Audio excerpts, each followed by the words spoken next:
ચાલો ફ્રેન્ડ્સ, આજે આપણે બનાવીએ છીએ ક્રિસ્પી પોટેટો વડા અને ટી ટાઈમ સ્નેક છે અને આને તમે લાઇટ સ્નેક તરીકે બી ખાઈ શકો છો. એકદમ સરસના ક્રિસ્પી ભજીયા રેડી થાય છે અને સાથે દહીંની ચટણી. ચાલો રેસીપી શરૂ કરીએ. ચાલો ફ્રેન્ડ્સ, આજે આપણે બનાવીએ છીએ ક્રિસ્પી આલુ વડા અને બફ વડા પણ કહેવાય, બટેકાના ક્રિસ્પી ભજીયા પણ કહેવાય. એની માટે મેં બાફેલા બટેકા લીધા છે અને એને મેશ કરી દીધા છે મેશરથી. પછી આપણે આદુ મરચાંની પેસ્ટ લીધી છે. 3 બ્રેડની સ્લાઇસને મેં થોડીક પાણીમાં પલાળી દીધી છે, એ લીધી છે. પછી શેકેલા સિંગદાણાનો ભૂક્કો લીધો છે, ગરમ મસાલો, મીઠું સ્વાદ પ્રમાણે, લીંબુનો રસ અને ચણાનો લોટ લીધો છે બાઇન્ડિંગ માટે અને કોથમીરના પાન. ચલો આપણે શરૂઆત કરીએ. આમાં આપણે આ બ્રેડને પલાળેલી છે, એ બ્રેડને આપણે આમાં હાથેથી મેશ કરી દઈશું. 3 બ્રેડ લીધી છે અને બાઇન્ડિંગનું સારું કામ કરશે બ્રેડ આમાં.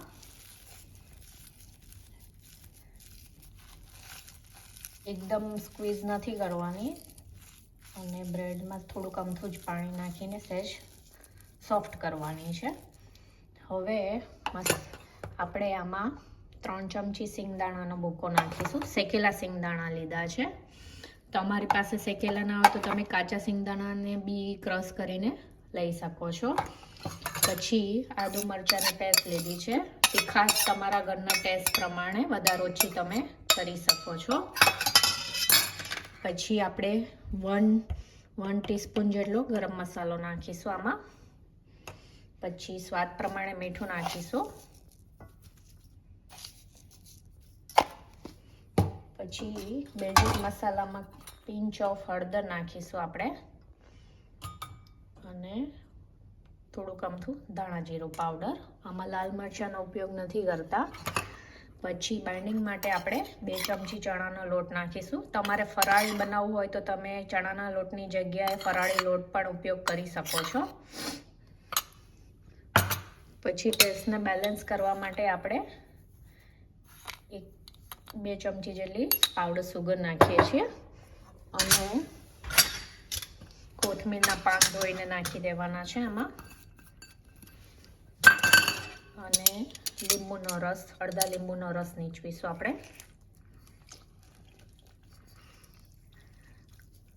અને આ ઝટપટ રેસીપી છે, 5 મિનિટમાં રેડી. તમારે ટી ટાઈમ સ્નેકમાં ખાવું હોય કે તમને કંઈક લાઇટ જમવું હોય તો તમે આ રેસીપી કરી શકો છો. આ વેરી ક્વિક છે. આમાં કંઈ ઘરની સામગ્રીમાંથી જ બધું થઈ જાય છે, કંઈ પ્રિપેરેશન કરવાની જરૂર પડતી નથી અને બહુ જ ક્વિક થાય છે અને બહુ ટેસ્ટી લાગે છે આ રેસીપી. ચાલો, જો આપણો બધો મસાલો મિક્સ થઈ ગયો છે અને હવે આપણે એને રાઉન્ડ બોલ કરી દઈશું. જો આપણે હાથમાં થોડુંક તેલ લગાવી દીધું છે અને રાઉન્ડ શેપમાં આપણે વડા બનાવી લઈશું. તમારે જે શેપનું કરવું હોય એ. તમારે પેટીસની જેમ કરવું હોય તો પેટીસ બી બનાવીને સેલો ફ્રાય કરી શકો છો, ડીપ ફ્રાય ના કરવું હોય તો. આને કોઈ બી જાતના લોટમાં ડીપ કરવાની જરૂર નથી. આને સીધું તેલમાં તળવાનું છે અને થાય એમ જ તરત જ તળી નાખીએ તો પણ કશો વાંધો નથી. જો ફ્રેન્ડ્સ, આપણા રાઉન્ડ બોલ થઈ ગયા છે બધાય રેડી. હવે તેલને ગરમ કરવા મૂક્યું છે, મીડિયમ તાપ પર રાખવાનું છે. ફૂલ તાપ પર નથી તળવાના, એને ધીમા તાપે, મીડિયમ તાપે તળવાના છે. ચેક કરી લઈએ તેલ આવી ગયું છે કે નહીં. તેલ આવી ગયું છે એટલે ગેસની ફ્લેમ મીડિયમ રાખવાની અને એક એક કરીને આ બોલને અંદર મૂકીશું અને ગોલ્ડન બ્રાઉન થાય ત્યાં સુધી આપણે એને ક્રિસ્પી તળી લઈશું.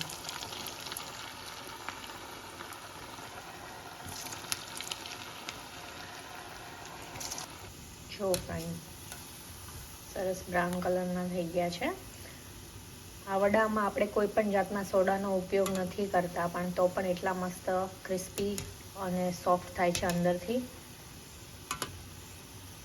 તો આપણા વડા હવે ગોલ્ડન બ્રાઉન થઈ ગયા છે, આપણે લઈ લઈએ. જો હવે તેલ નીતારીને વડાને લઈ લઈએ, બીજા તળી લઈએ. જો તમે જોઈ શકો છો આપણા ક્રિસ્પી પોટેટો બોલ કેવા સરસના બ્રાઉન કલરના ક્રિસ્પી થઈ ગયા છે. બીજાને બી આપણે કાઢી લઈએ. આને દહીંની ચટણી સાથે સરસ લાગે છે, ગ્રીન ચટણી સાથે બી સરસ લાગે છે, ચા જોડે બી સરસ લાગે છે. તમે જો આપણા ક્રિસ્પી પોટેટો બોલ્સ રેડી છે. હવે આપણે આની સાથે સર્વ કરવા માટે દહીંની ચટણી બનાવીશું. જો પોટેટો બાઇટ્સ સાથે ખાવા માટે દહીંની ચટણી બનાવવા માટે મેં દહીં લીધું છે, થોડુંક એને સ્મૂથ કરી લીધું છે. તમારી પાસે આને ખાટું દહીં નથી લેવાનું, થોડુંક મીડિયમ હોય એવું લેવાનું છે. એમાં આપણે થોડુંક અમથો સોલ્ટ મિક્સ કરીશું અને 1 ટીસ્પૂન જેટલી સુગર નાખીશું. તમારે સુગર ના નાખવી હોય તો પણ ચાલે. અને હવે આપણે એક વઘાર કરી લઈશું. વઘારિયામાં આપણે 1 ચમચી જેટલું તેલ ગરમ કરીશું.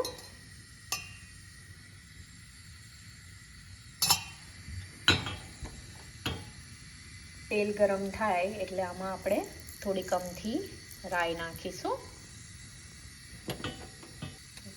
જો આપણી રાઈ ફૂટી ગઈ છે. હવે આમાં આપણે પિંચ ઓફ લાલ મરચું નાખીશું, થોડુંક અમથું, અને થોડુંક અમથું દાણા જીરું નાખીશું. અને ગેસ બંધ કરી અને આ વઘારને આપણે દહીંમાં મૂકી દઈશું. બધી વસ્તુને સરખી રીતે દહીંમાં મિક્સ કરી દઈશું.